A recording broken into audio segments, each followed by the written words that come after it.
To je malo ovako, bila je zanimljiva situacija, nije to bilo pozivno nešto, znate, da pozivate publiku ili ne.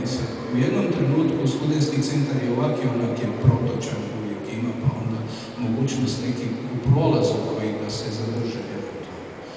Ono što je zanimljivo, što je Ivica Buljan u 9 filmova igrao glavnu ulogu od 6. U 6 filmova ima glavnu ulogu.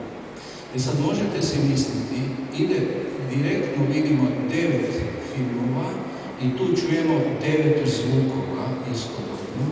I ono što je bilo iznenađujuće, to nažalost nema snimljeno, iznenađuje da je ono jednom 30-ak, 40-ak ljudi je sjelo dole na asfalt i lepo gledalo tu projekciju. Mislim, vrlo zanimljivo, niko nije dobro na asfaltu sjede, bilo je ljetno vrijeme i lijepo se je gledala Kad smo nakon ovog iskustva, koje je ovako dosta bogato iskustvo sa 9 filmova, mi smo nastavili raditi ovakve male čudne projekcije sa konvencionalnim filmovima, kao što je ovdje.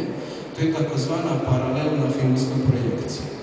Istodobno, 2 različita filma se projiciraju na jedan ekran, s time da je isti glumac koji vjerujem prepoznajete, s time da on ovdje igra kriminalca, a ovdje detektiva. I sada, ono što smo, koju provokaciju smo napravili, mislim, pod navodnicama. U Kicu je svojedobno bila matineja za penzionere. Matineja u 11 sati. To je stariji se sjećaju. Evo, gospodine ovdje koji se sjeća.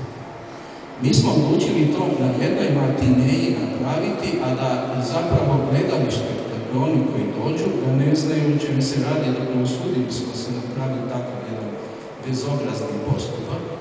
I jednostavno smo stavili 2 različita filma na isti ekran, s time da s ovoga filma, za ovaj film ide s lijeve strane zvuk, a s ovog ide desne strane zvuk. Krenuli mi zapravo pripremili to, ovo je publika.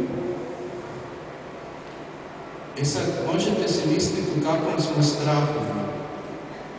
Sad publika je došla normalno na filmsku projekciju.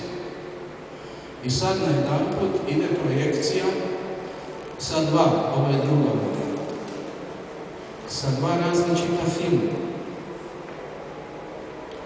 I znate šta se dogodilo? Kad je jedan film došao do kraja, onda je jedan dio publike izašao van. Kad je drugi film došao do kraja, onda je i drugi dio publike izašao van.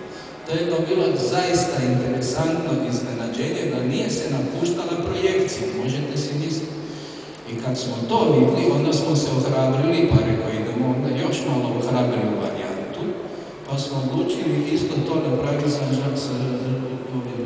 Belmondom. S time da za ovaj lijevi film zvuk ide s desne strane, a za ovaj desni film zvuk ide s lijeve strane. I naravno, mislim, dogodilo se to što se dogodilo.